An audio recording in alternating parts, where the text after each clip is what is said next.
Good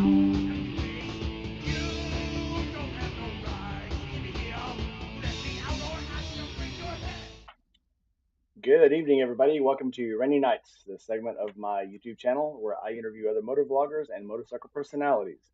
If you haven't been here before, I'm Rainy Rider. I ride a 2019 BMW Grand America and a 2021 Harley Sportster. Feel free to give the channel a like and a subscribe. Tonight we are live from Nashville because I came up here to visit some friends, and we have on the Adventurous Rider. So go ahead and introduce yourself.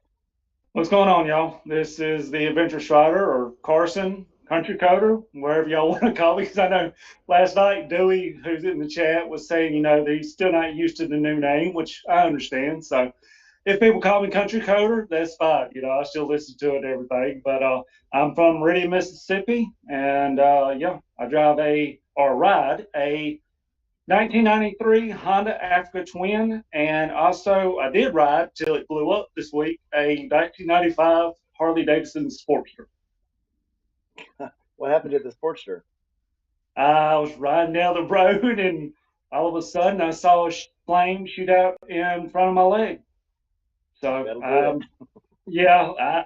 from what little I've looked at it, it looks like I have no compression on the rear cylinder. So who knows what that may entail.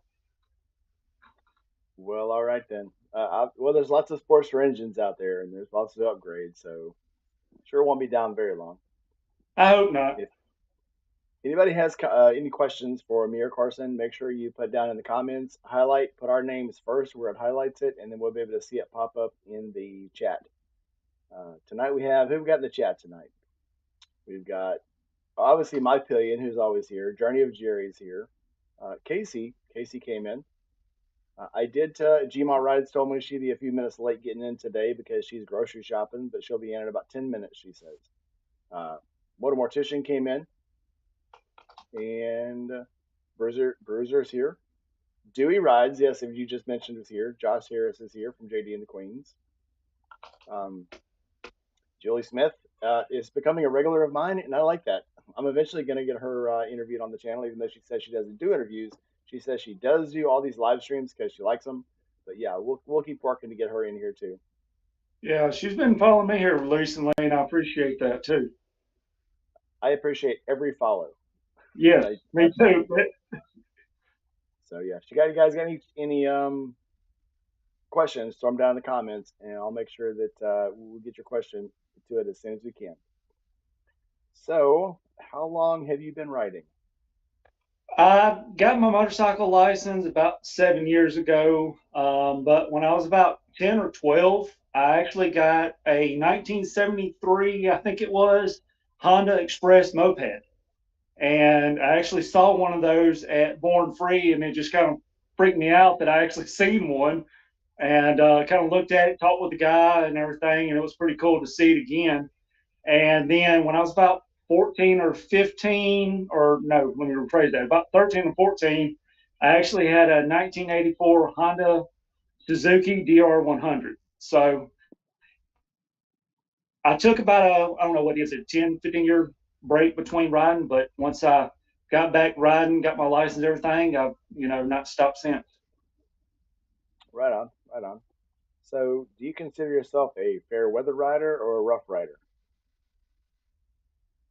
I'm going to say more fair weather rider. I will ride in the rain or the cold if I have to, but I prefer fair weather rider. Whenever I come up and saw you last year, I left and was headed to Tennessee, and I got in rain almost the whole entire day going to Telco Springs. So, well, if you're going to ride in the mud, you might as well.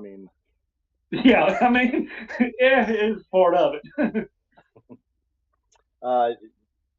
Sky's limit. Tony just jumped in, and Shelby Daytona came in. Welcome, guys. What's going on, Shelby? In here. So you talked about having some smaller bikes, but how did you actually get into motorcycles? What made you decide to go from a dirt bike into a street bike and start and actually going places? Probably kind of what got me in motorcycles to begin with was not what I would call the star excuse for a movie Chips, but the old Chips TV show. Mhm. That was kind of one reason why I've always liked motorcycles. And, after getting my own job and kind of making my own money, I was kind of somewhat able to afford to start, getting motorcycles and stuff. And I started watching. I had, the Sportster and everything, and I kind of started watching Itchy Boots and Petromoto, and they kind of got me wanting to do some of this adventure riding that I've been doing here the last year or so. Yeah, she does some very good, cool stuff, and it's kind of got me. Obviously, I've been talking to you about doing this, getting a bike myself, and Yeah, actually doing some of this off road stuff because it's actually it's actually very cool. Josh Harris has a question for you. He says, "What are some unknown roads or rides that you think are well kept secret?" I would say probably the biggest one is going to be the Cherry Hollow Skyway.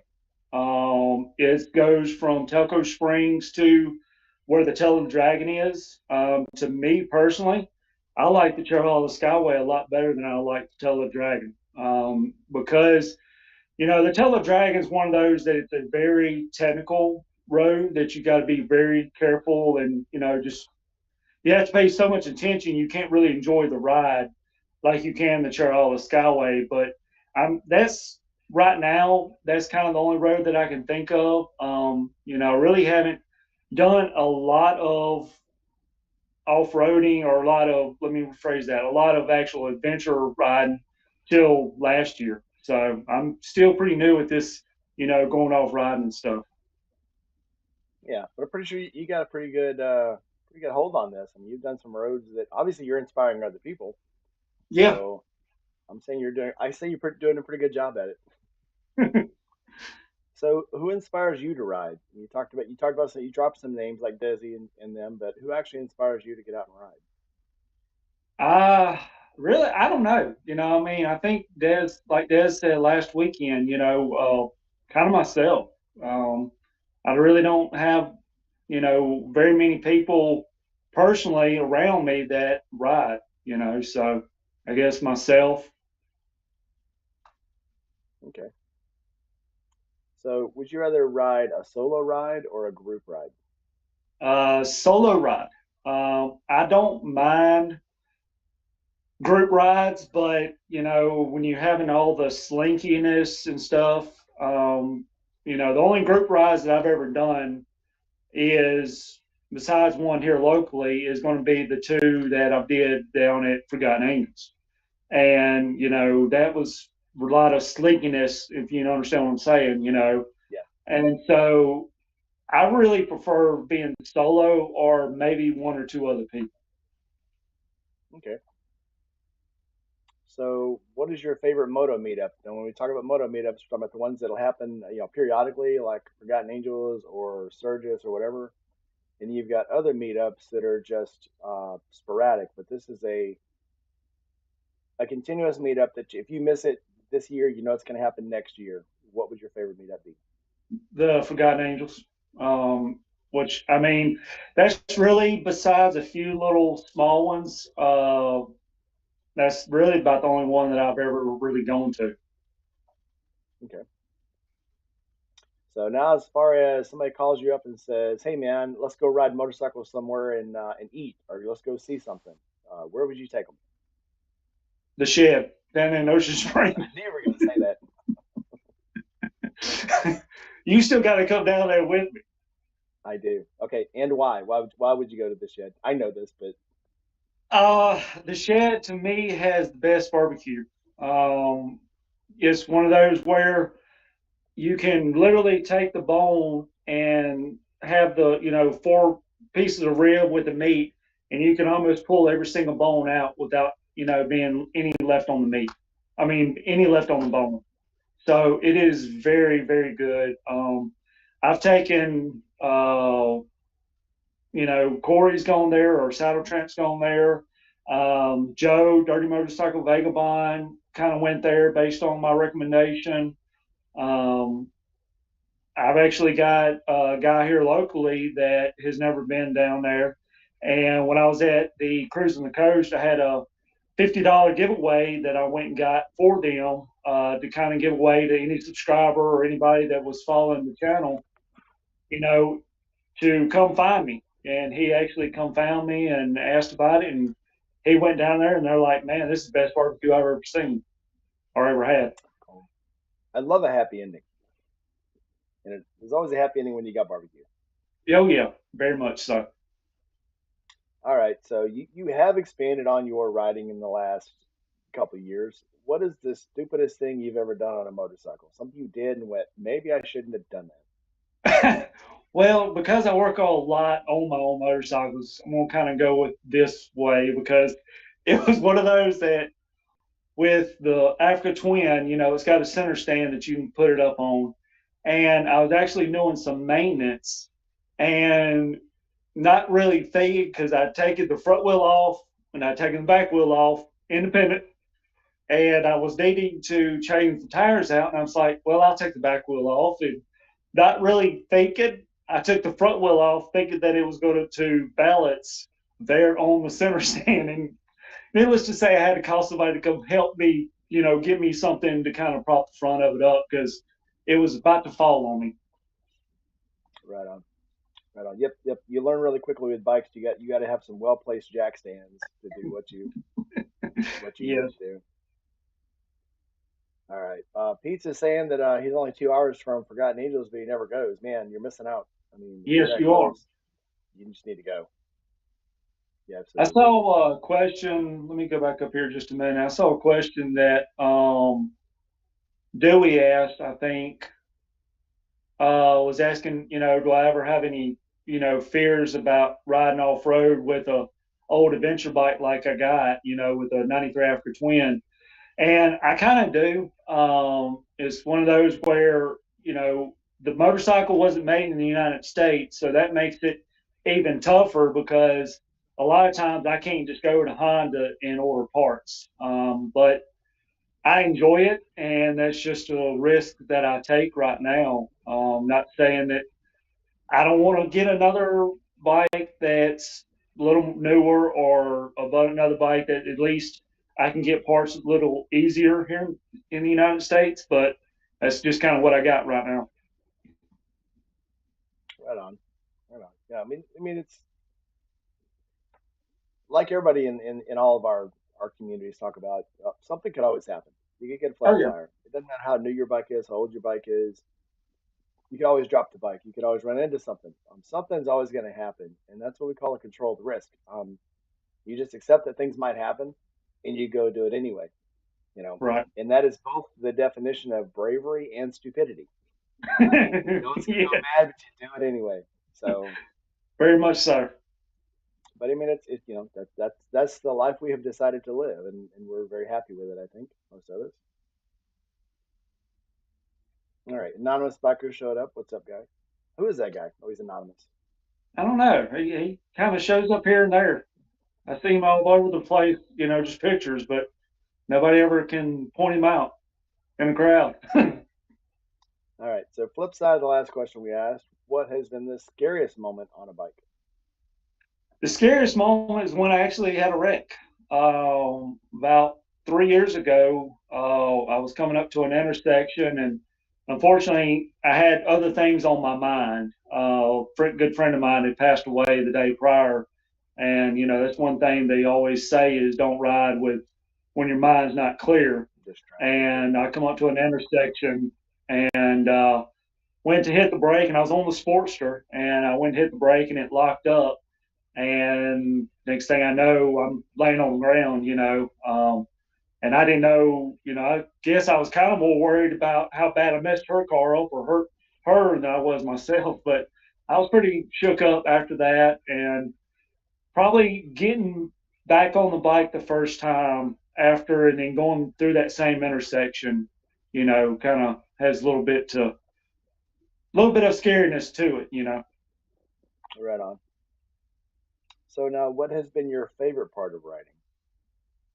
Adventure. The adventure of not really knowing what you're going to find when you're going. That's like when I went down the Terre Haute Skyway. I never did see any kind of pictures or anything about it beforehand. And when I went down that road, I was just mesmerized, about how far out you can see on the mountains and everything else. And some of the pictures that or some of the videos I've seen of like what Dewey's doing out in Oregon.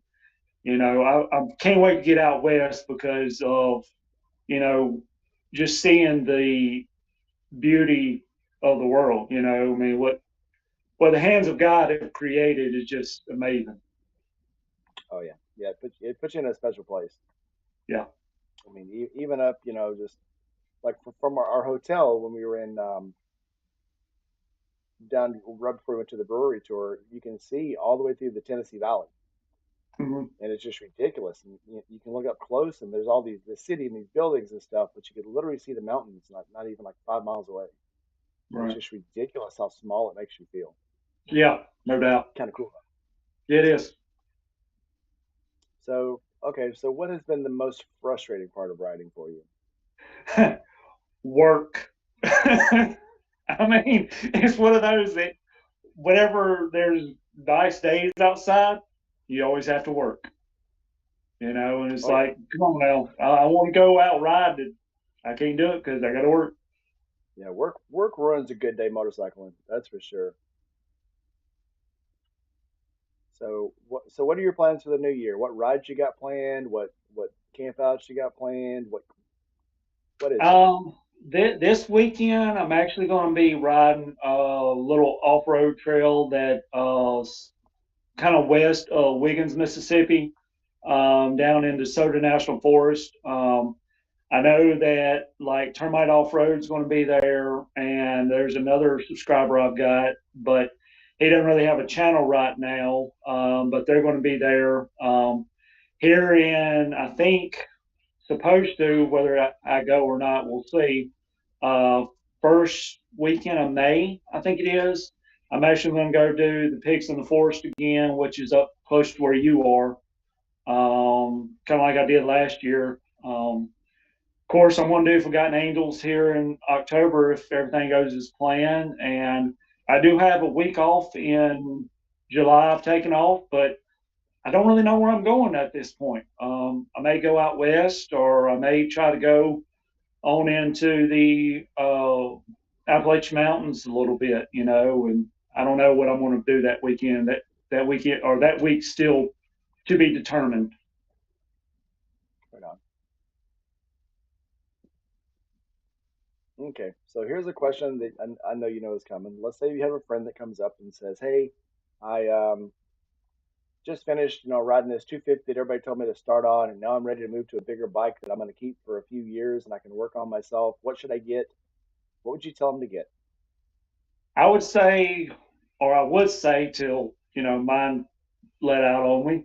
I'd say probably Evo motor, kind of a older school, 95 to I don't know 98 something Harley Davidson Evo. If you look at Scooter Tramp Scotty, who has done thousands of miles, hundreds, thousands of miles, probably close to 1 million miles on an Evo motor, it kind of speaks for the reliability of it of an Evo motor.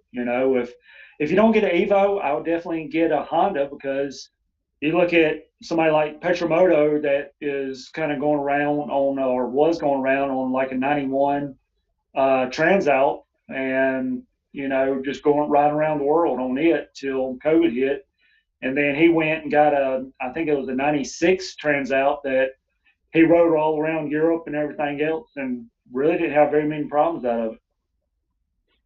Yeah, there's lots of good bikes out there. I mean, there's no perfect bike, just like there's no perfect No, people, but there are people that fit better with some people than other people, just like bikes. So one person's right. gonna love a bike, one person's gonna hate a bike. You just got to find the bike that's right for you. Got a couple questions in there. Everybody's talking about the Barber Museum here in the comments. Yes, that is a fantastic place to go to. Very much Uh, so. and the cool thing about that is the ride to it is just as good as the museum itself. So Yeah. all around it, obviously, it's in Birmingham, and in any three ways you go to get into Birmingham is just beautiful riding country. So 10 out of 10. Yeah, I definitely enjoyed it. I went there, to create a video, and luckily I was able to film inside of it, even though I don't think I was supposed to. Um, and whenever I want to go back and actually tour it, not doing the YouTube thing, and actually spend, because they said you can spend 2 days in there and still not see every bike if you are really looking at bikes and stuff. But Barbara's has the Honda versus Indian display there, and I was very impressed by how good it was. Yeah, we decided to go. We were going to go, and I said, yeah, we could probably go through the whole thing in a couple hours. And then 3 hours later, we'd only seen the top floor and the floor down from it. And I'm like, yeah, this we're gonna have to take another trip. So then we kind of sped through it for the last hour and missed. It still missed like half of the museum. Right, So I'm definitely gonna have to go again. Anybody wants to go, I'll probably be planning that probably closer to July or August. That's when I went last year, so that's probably when I'll go this year too. So let's get a group together. Let's go. You can't yeah, go to something like that enough, especially a museum. If you wait a year, a museum changes. So there'll be bikes here that wasn't there last year when I went. So right. That's like Jared's bike that was there. The Triumph from the hot dog mhm. bike, whatever it was. I can't think of it. And now it's over in California at a different museum. So Yeah, and they were saying so when we were there, we were looking for Jared's bike, and they're like, no, no, we've got it back in the back with the other ones. So they've obviously got bikes that they'd have there that aren't even on display. So they change them out like every museum. They change this stuff out a lot. So right. Bruiser had a question: has the tornadoes from last week impacted me? Uh, yeah. So one day I actually had to park the bike right up against the building at work because the wind was so strong. But yeah, I still rode every day last week except for one because it was just that day was just too bad. The wind the whole week was ridiculous, and the rain was ridiculous. But rain cleans your bike, so there's that. But yeah, there's you just do what you got to do. Yeah, and I'm a specker. Yeah, I live right outside Memphis, Tennessee, on the Mississippi side, so I am not. Yeah, I'm not far. Okay, so if you could go anywhere on a motorcycle today, starting anywhere and then riding to anywhere, where would you go? The Bartane Valley in the Pyrenees Mountain of Tajikistan. Yeah. I saw event. Petromoto went on that ride, and just it was pretty neat what he was showing. And this was a video that he did, 4 or 5 years ago that I just saw, last year. And camera technology definitely does not do justice on how beautiful places are. So if I didn't go there, there's another place he talked about. Um, is I can't remember. It's somewhere I think in Japan maybe or somewhere where he went through a mountain riding in, and he said it's closed now from my understanding, but it was like a 20-mile ride through a mountainside or something like that, and it was just crazy the stuff you see overseas. So definitely places overseas is kind of where I'm wanting to go. Right on. So where is the most beautiful place you've been that you'd like to go back to? Uh, Cherry Skyway. Right on, right on. So have you inspired anyone to ride or wrench on their own bikes? Actually, I have. My cousin's one of them that I've inspired to kind of start riding again. Actually, ex-fan biker.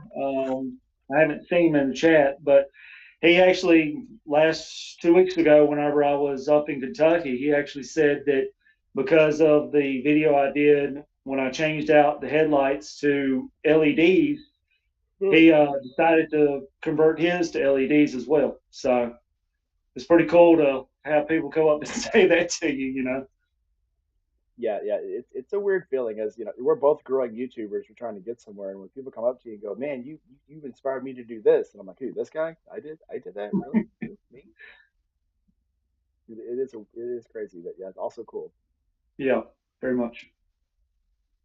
So, what's one thing that if you were talking to a new rider that you would go out of your way to make sure he knew? It's going to be one of those where, because of where I live, I live out in the country, and especially at night, watch out for animals. As we know, a cog in the wheel was a quarter mile from Forgotten Angels a couple of weeks ago and hit a coyote. And I think riding at night, a lot of people don't realize, just how dangerous wildlife is. And it's one thing that I really worry about when I'm riding at night because, I live out in the country and animals just kind of appear and you don't really know it. And I've actually known people, but heard on the news, all this winter of, at least two or three people that died here close by that, hit a deer or something like that. And so definitely riding at night is something you really have to be very cautious about and keep, your eyes just looking around. Make sure you have good headlights and just during the wintertime, I really don't like riding hardly at all because of how bad the deer population is, here in Mississippi. So Yeah, yep. I've actually been lucky to not hit a deer, like to knock on wood. But I've been close to hitting coyotes. Somebody was talking about coyotes out there, and just like 2 weeks ago, I hit an owl, and oh yeah, I that's hit him, right. and I'm like, I didn't know what it was, also because like you say, at night, in the daytime, you can see everything that your peripheral can see. At Hmm. night, you can only see what's in your headlights, and the faster you're going, the smaller that beam of light is. And then the next thing you know, you're on them. So yeah, I hit that thing. I didn't even know what it was. I thought, did I hit a trash bag that flew up, or did I hit something that jumped up in the road? And then when I got home, there were feather marks on the side of my fairing. So it was like, it had to have either been an owl but it was white, so it couldn't have been a hawk. Could probably wasn't. Hopefully, it wasn't a chicken. I don't know. I wasn't in Florida, so it probably wasn't a chicken. So it was probably an owl. But Yeah, yeah, it's out of nowhere, and I would never have guessed. right. Yeah, it's just, you know, uh, I don't know if the MSF course really does justice on, riding at night. And so if you're a new rider, definitely, take it easy riding at night. Yep. Definitely at night. I would recommend, and I hate to say this because I want people to get out and ride, but wait until you're an experienced rider before you even try and ride at night. Yeah, I agree with that. Take me out. I still know experience. I still know 20-year riders who will not ride when it starts getting dark. They're like, okay, we got to stop. Yeah. We're gonna get a hotel And, somewhere. and you got to respect that. I know that, Saddle Tramp's made that comment a couple of times that he really doesn't like riding at night either unless he really has to, and that's because he's had people that he's known personally, that he told me he knows personally that has passed away from riding at night. Yeah. Mad Yankee says my dad hit a porcupine. I cannot even imagine. No. That may be Yeah. better than a skunk. I don't know. Well, anonymous biker is saying that he almost hit a gator. Yeah, I grew up in Louisiana and southeast Texas, so it was sometimes on these back roads you turn up, or even at the bottom of some of these big marsh bridges, there'd be a gator laying across the road sunning, and he would come up and stay after dark because the blacktop is still warm. He's up there trying to get warm, and you wouldn't see him until you were Right. almost on him. 'Cause it looks like a speed bump until you're right up on top of it. So luckily, I haven't hit one yet. So again, knock on wood. Yeah. All right. Any more? If you guys got any questions, go ahead and throw them in the comment. We're back down to about 3 questions from me, or 4 questions from me to him, and then he's going to ask me a couple questions. So go ahead and throw your comment or your questions down in the comments now. All right. So besides loving barbecue, what is one thing people might not know about you? It may sound surprising, but I'm a very big introvert. Um, I I don't know, doing the Forgotten Angel stuff, kind of big groups and stuff like that. I really get uneasy. I don't mind people come up talking and stuff like that, but it's very uh, yeah, I'm getting better at it. Let's put it like that. All right. Mark, why am I not surprised that a mortician took a bat to the face? That just seems like that's poetry. Absolutely.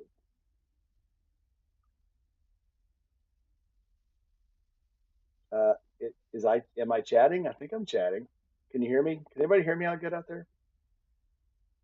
I see Jamal Rides jump coming in. Gma Ride showed up. Hey, welcome in, Gma. Glad to have you here. Better late than never. All right. So if you could go out and buy a bike right now, but you had to own it forever, you wouldn't have to ride it every day, but you would have to have it forever. What bike would it be? A Pan America. Um, I'm hearing that a it, lot. yeah, it's one of those that it's a very good all around bike. It really is.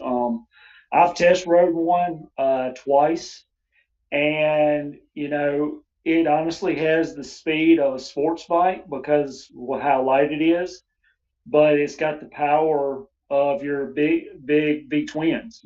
So I mean and it can go off road. I know that P 1800. He's got one, and like he just said, he loves his, and I would love to own one, but I just can't afford, that price tag.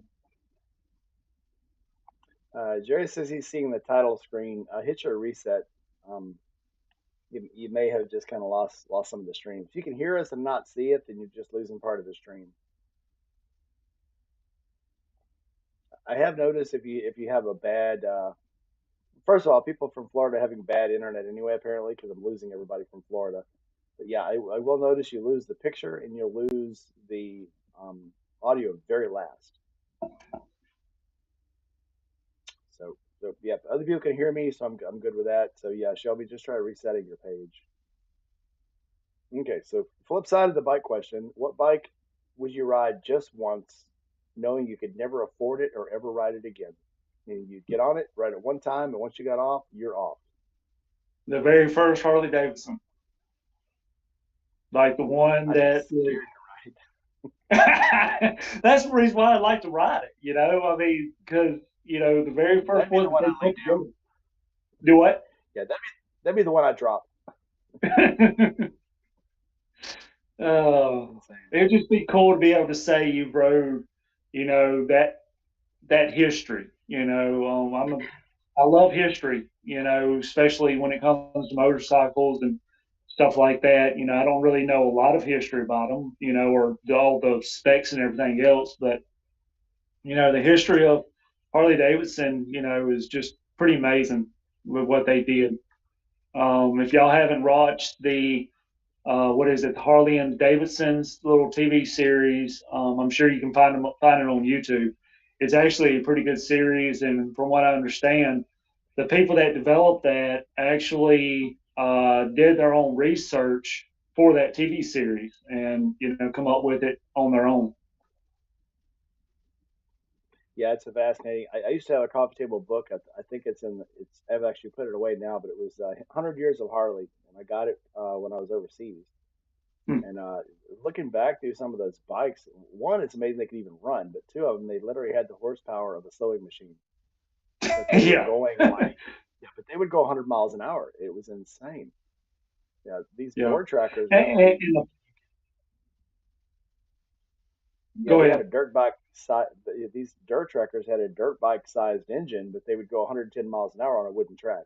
It was insane. Yeah, yeah. It's crazy what they did on that, board tracks. Absolutely. Um, so last question for you. What is your toxic trait? I'm kind of OCD, especially when it comes to doing mechanic work.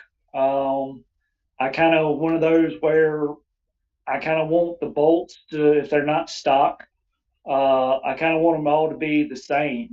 That's kind of one of the things I really hate is trying to, work on it, the motorcycle or work on anything really.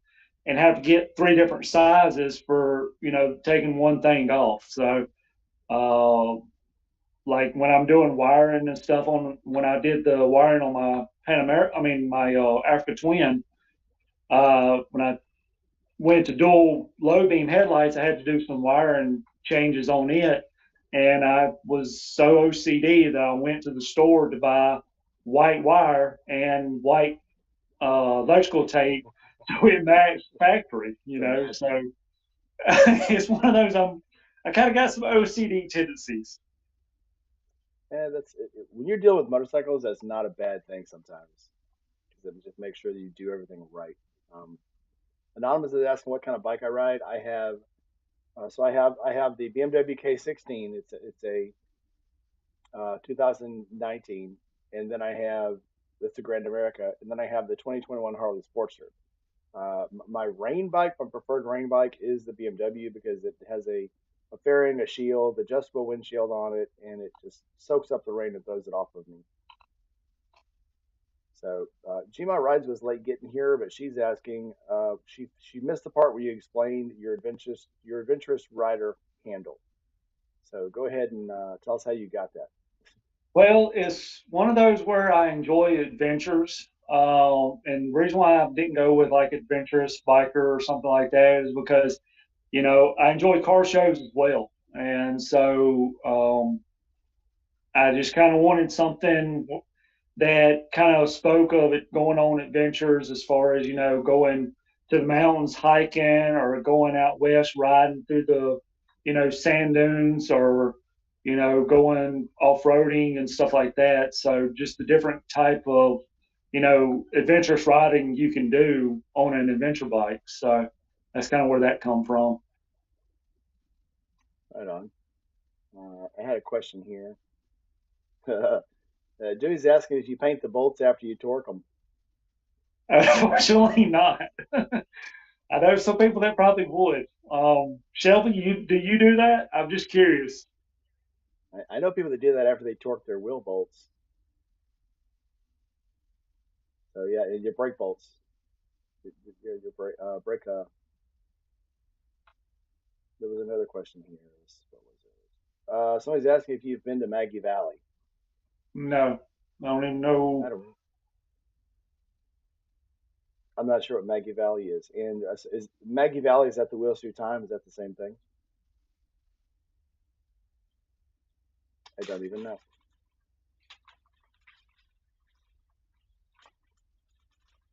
All right, we got more time for questions. Go ahead and throw them down in the comments. But do you have a question for me? Yeah, when are you getting your adventure bike? You knew that When was Mama coming. lets me. I did. Yeah, yeah. When Mama lets me.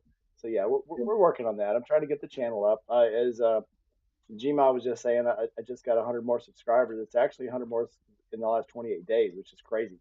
It seems like Yeah. first part of February. Yeah, I was asking people the first part of February to help me get up to 500, and now all of a sudden I'm almost to 700. It's crazy how fast it just jumps. And a lot of this is having good people to interview like you and Gma and Red Rider and all the people that I've had on. It's been a pleasure to have not only great people, but they're my friends. So getting able to get your friends on here and talk to them and it be something good for you, man, that's an absolute blessing. So love it, love it. So Any of you guys out there Shelby, want to be interviewed? Drop me a line, drop me a message. Go ahead. Shelby was asking. I was asking Shelby whether or not he painted his bolts after he torqued them, since he's a master mechanic. Yeah, I'm just curious if master mechanics do that.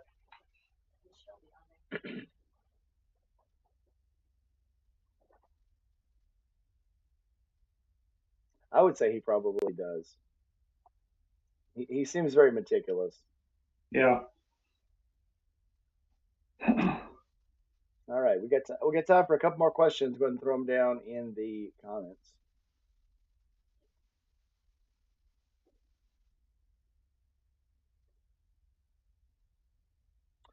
He says he does drain plugs, so Shelby marks the drain plugs, which is probably also a good thing. Yeah. All right, everybody. Well, if you want to throw down your favorite bike down in the comments, go ahead. So what is Anonymous, your I'm not going to approve that message, but thanks anyway. doing now? Oh, and Anonymous has a comment down there that apparently got flagged by YouTube, so I'm not going to approve that one, but thanks anyway. All right, well, guys, it's been fun. We're going to go ahead and close out. You got any closing comments? Anything we haven't covered that you'd like people to know? Nothing really. I appreciate, everybody, coming on, chatting with us and everything. And if y'all got any questions, look me up on Instagram or, get with Rainy Rider and I'm sure he can get them to me. All right, we do have one more question. Dunlop is asking if there's anything on your bucket list that you have not planned to do this year, but are planning to do sometime in the future. Uh, What's his address? there's so many rides out there that it's kind of hard to narrow it down. I mean, every time I turn around, with like Itchy Boots or, Petromoto or something like that, they go to a new place and it's like, wow, this is a pretty cool place. So, I guess you can't really have a single, ending point because there's always a new place to go find. Yeah, yeah, yeah. As an adventurous rider, I mean, you're going to have like everything. I've knocked out a bucket list and then immediately say, okay, well, what else can I do? And you just start on something else. Otherwise, you'll just get bored with life. You always have to have challenges. Yeah. So, do you have any more questions? All right. So what are your? Give me your Instagram, your YouTube, and all of your socials where people can find you online. So I am the Adventurous Rider and you got to have the in there, but I'm the Adventurous Rider on YouTube, Facebook, Instagram, and TikTok. Awesome. All right, guys, we're going to go ahead and call it a night for now. Make sure if you haven't, like, subscribe, comment, and hit the bell. And if you got any questions for us, send them to us, and we'll both answer. All right, guys, have a good evening. See y'all. Oh, hang on, you got to throw your catchphrase in there. Always take the single route, and I'll see y'all then. All right, bye, guys.